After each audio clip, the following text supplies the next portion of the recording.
Não teve vídeo ontem, meu gravador deu pau. E aí eu vou tentar fazer um recap do vídeo de ontem e tentar adicionar alguns elementos do vídeo de hoje. Então vamos lá. Vídeo de ontem, né, para começar logo com a pauta. O que eu lembro do vídeo de ontem é que nós tivemos uma série de ilações, né? Uma série de coisas que o Nando Moura falou sobre os membros do Partido Missão, inclusive daquele caso do Renan Santos, né? Da ex-namorada do Renan Santos, que começou a se relacionar com ele, só que aí depois ele queria alguma coisa um pouco mais íntima, e aí ela não quis, e aí o Renan supostamente teria forçado, e aí deu no que deu. Enfim, assista o vídeo dele lá que vocês vão, né, vocês querem riqueza de detalhes do que aconteceu? Vamos lá. Embora eu não acho que esse tipo de coisa, né,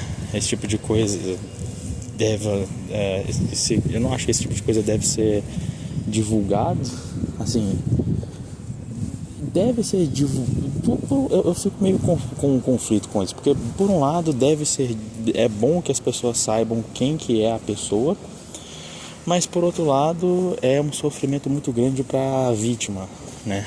Ter o caso veiculado, né? Ter as pessoas falando sobre isso, a memória do acontecimento voltando. Então assim, é uma faca de dois gumes, né? Só que para este caso especialmente eu fico pensando o seguinte, olha, para este e para outros casos também que o Nando Moura falou lá no vídeo de ontem, tudo que ele tem sobre isso são ilações, são acusações sem uma prova concreta, factual daquilo que ele está dizendo ou daquilo que ele está tentando insinuar. Porque pensa só, o que o Nando Moura está falando? O que o Nando Moura está dizendo, na verdade? Ele está dizendo que o Renan Santos, ele teria coagido a ex-namorada dele depois que o episódio aconteceu. Ele teria coagido a ex-namorada falando, olha, se você não for lá se retratar, se você não for lá tirar o seu testemunho, eu vou fazer maldade com você, eu vou usar do meu poder aqui, que eu tenho do meu partido, para não sei o que. Isso é o que o Nando insinua.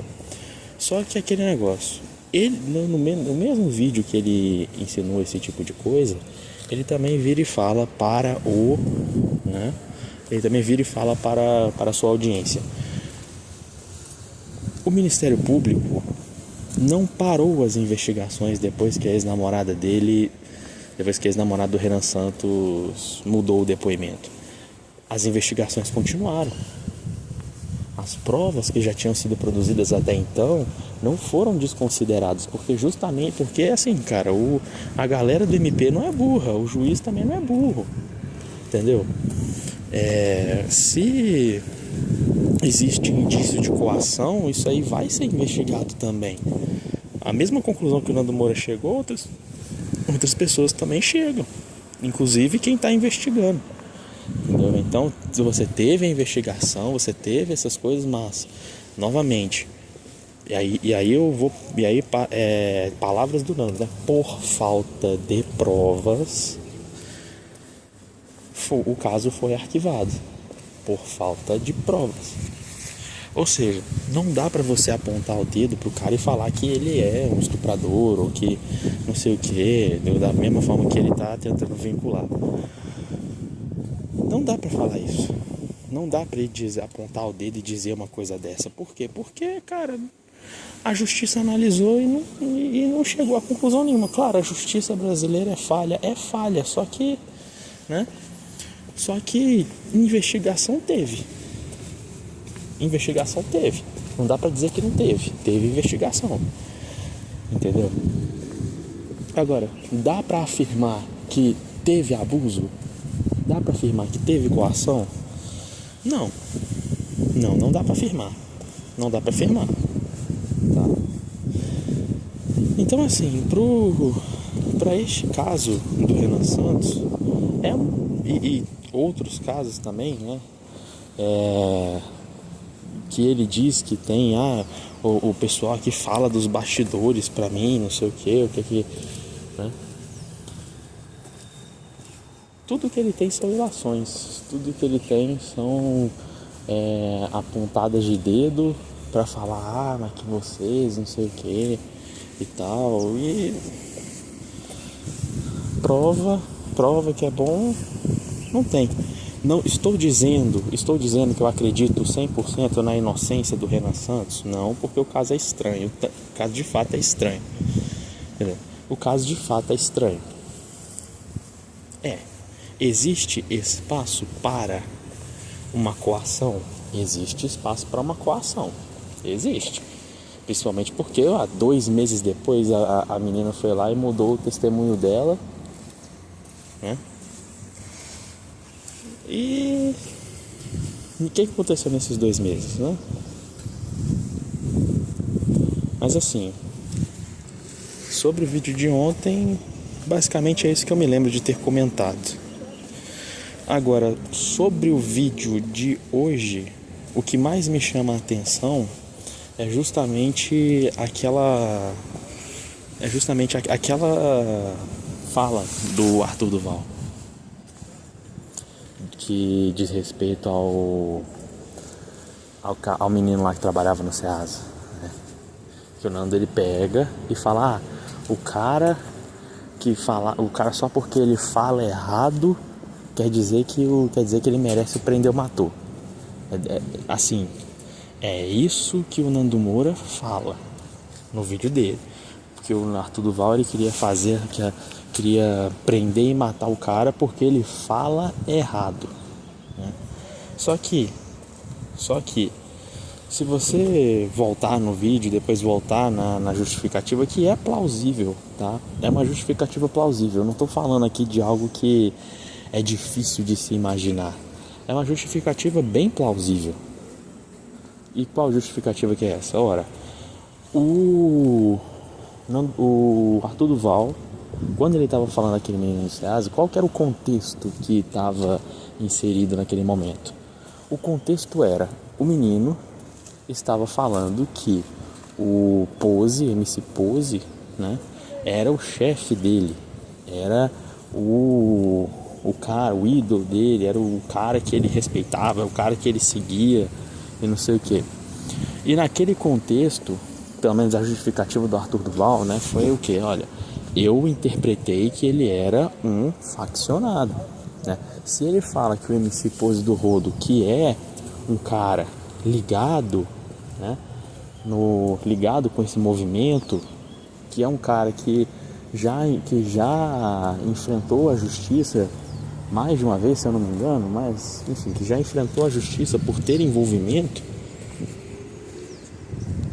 Se esse menino tá falando que o Pose do Rodo é o chefe dele, a conclusão que se chega, uma conclusão prematura, mas é uma conclusão que se chega, é que o menino é faccionado também. Ora, se o seu chefe é um representante reconhecido de uma facção criminosa, logo você é um faccionado também. Novamente, é uma conclusão prematura que vem de um preconceito que, sim, nesse caso o Arthur Duval foi preconceituoso, né? Ele julgou a pessoa antes de conhecê-la, tanto que depois que ele viu lá que o menino trabalha, que ele falou, o que esse menino gera para a sociedade, o que ele produz, o que ele faz, né? E aí depois mandaram para ele, né, no podcast dele, que ele via, sei lá, aí detalha o nome do podcast dele, mandaram para ele que o menino trabalhava carregando batata no Ceasa de São Paulo. E aí mostrou, é isso que esse menino produz, é isso que esse menino agrega para a sociedade. Ele ajuda, ele é uma das mãos que trabalha para colocar comida na mesa dos cidadãos. É isso que esse menino produz, entendeu? Esse menino ajuda a colocar a comida nas prateleiras dos supermercados, entendeu? Por quê? Porque é ele que pega, descarrega os caminhões, é ele que leva a batata, é ele que anda com o carrinho pra cima e pra baixo, entendeu? Então é isso que esse menino produz. Entendeu? Às vezes as pessoas elas esquecem que até tipo, só porque o cara ele admira um traficante ou escuta um certo tipo de música ou faz um certo tipo de coisa, não quer dizer que ele não quer dizer que ele não é um ser humano. Não quer dizer que ele não tem algo para contribuir, né, para a sociedade. Não quer dizer que ele não tenha valor como pessoa, como trabalhador, como um pai, como um filho, como um irmão, como um namorado, como um marido, como um tio, como um amigo. Não, cara, esse cara tem uma vida por trás do gosto dele, tá? Ele tem uma vida, ele tem uma história, ele tem uma família, ele tem uma rede social que engloba ele tem o trabalho, ele tem aquilo que ele produz, entendeu? Ele tem os sonhos, as ambições, as vontades dele.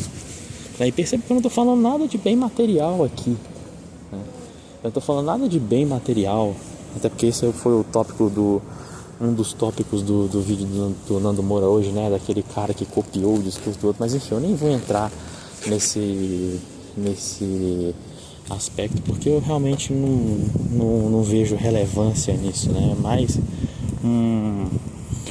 É mais um cara que tenta se dar bem, né, no Brasil,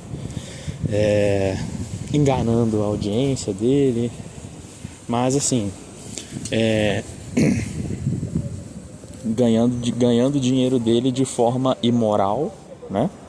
Dá para dizer que é de forma imoral, mas infelizmente não de forma ilegal, né? Porque não é exatamente ilegal fazer isso que ele fez. Ele gravou um vídeo, postou na internet e recebeu caridade das pessoas por conta disso, por conta do vídeo que ele postou. É imoral, né? Moralmente questionável no nível extremo. Agora, é ilegal, né? Tô defendendo o cara? Com certeza não. O cara foi lá e se aproveitou da caridade dos outros, né? Se aproveitou da boa vontade das outras pessoas para poder se promover e crescer em cima disso. Eu não vejo isso com bons olhos, né? Mas infelizmente é uma coisa que é permitida. É permitida, não é contra as regras fazer isso. Infelizmente, mas fazer o quê? Tem um outro tópico, né? E aí para fechar, porque, enfim, eu não acho que tem mais alguma coisa que vale a pena comentar, mas bombou aquele vídeo, né? E isso, inclusive, o Nando Moura mostrou isso no vídeo dele. Bombou um vídeo de um influenciador, parece que ele é influenciador, né? O cara é rico, ou pelo menos posa de rico. Rodou esse vídeo desse cara comendo uma fruta, uma beterraba, uma pitaia, enfim. E ele falou algumas coisas que de início parecem e são revoltantes, né? Mas que se você tiver boa vontade, você pode parar para refletir, tá? Não concordar, eu já vou deixar isso claro. Concordar, não concordo, acho que esse posicionamento é completamente equivocado, né? Mas entrando no exercício do cara, porque o cara termina o vídeo falando: vamos refletir sobre isso. Tá bom, vamos refletir sobre isso, vamos fazer esse exercício que o cara falou. Qual que é a proposta do cara? A proposta do cara é que as pessoas mais pobres não possam votar. Não possam. Percam completamente o direito de votar. Ok? E aí a justificativa do cara é o quê? Olha, se você é pobre, isso significa que você não que você tomou decisões na sua vida que foram ruins para você e para a sua família. Logo, você não teria a capacidade para tomar uma decisão boa para o país, ou o estado, ou a cidade, depende de qual eleição nós estamos falando. Então tá, vamos parar para pensar. Fora aquilo que o Nando Moura já falou, olha, só porque você é pobre hoje não quer dizer que você vai continuar sendo pobre. Você consegue prosperar, por mais que isso vai exigir de você um esforço, por mais que isso vai exigir de você uma dedicação, por mais que isso vai exigir de você um sacrifício, aqui e ali, mas não quer dizer que você vai continuar nesta condição. Não quer dizer. Ok. Fora isso, aí já aprofundando um pouco mais o lado psicológico da coisa, vamos lá. O cara fala que se você é pobre, você não tem condições de tomar decisões, você não tomou decisões boas para você e não pode tomar decisões boas para o país. O que é que uma coisa tem a ver com a outra? Se uma pessoa ela é pobre hoje, isso é uma soma de fatores tão grande, porque assim, por que uma pessoa é pobre? Uma pessoa é pobre porque ela é preguiçosa?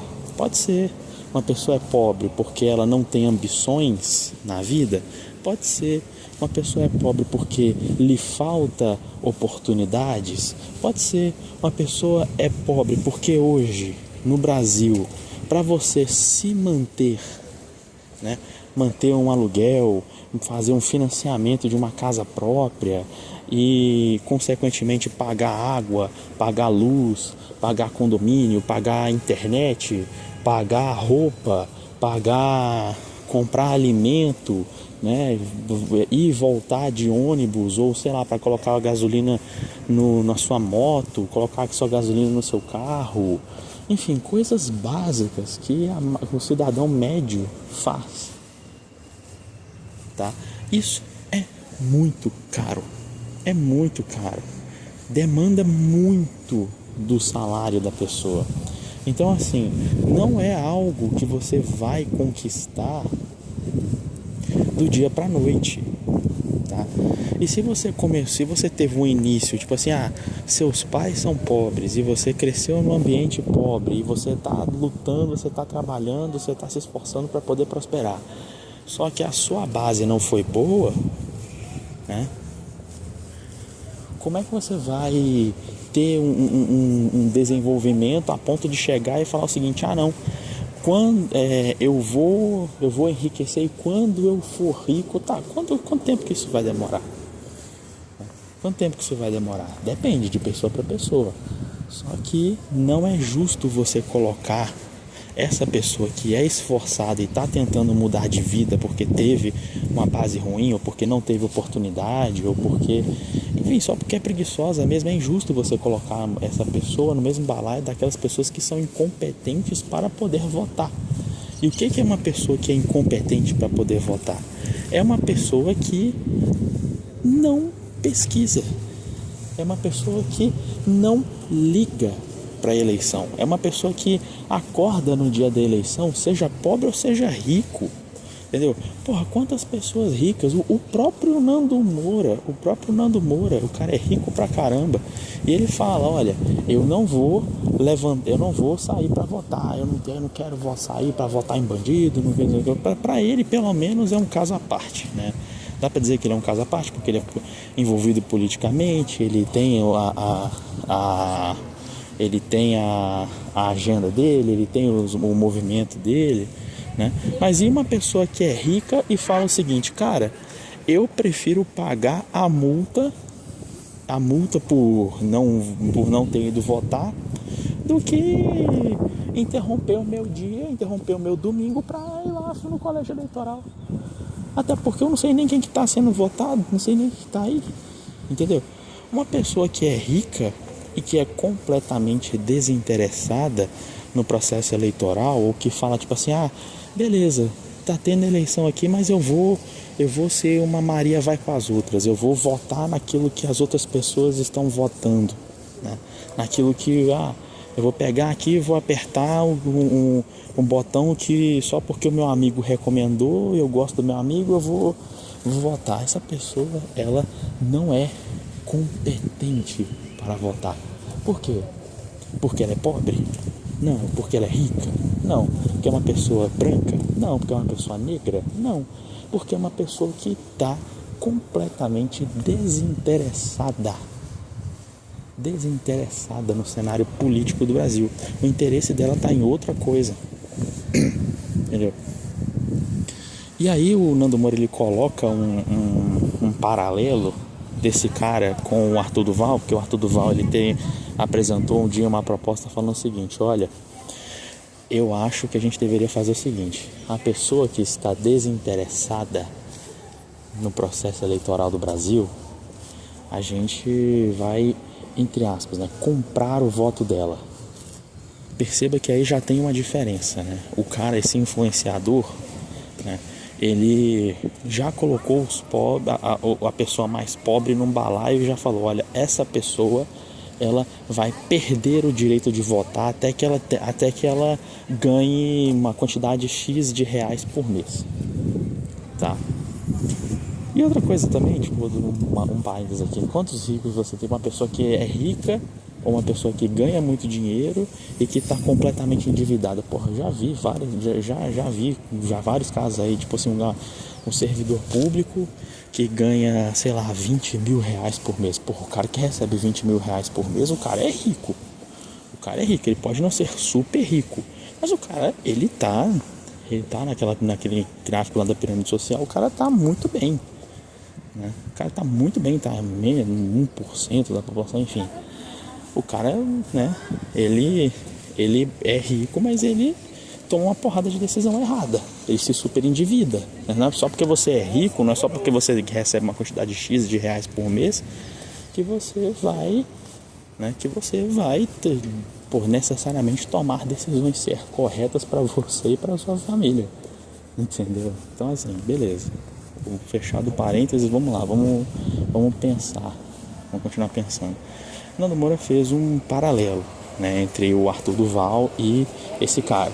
Só que a diferença, e aí a diferença na cara, né, na cara que você vê, esse influenciador, ele fala em tirar direitos.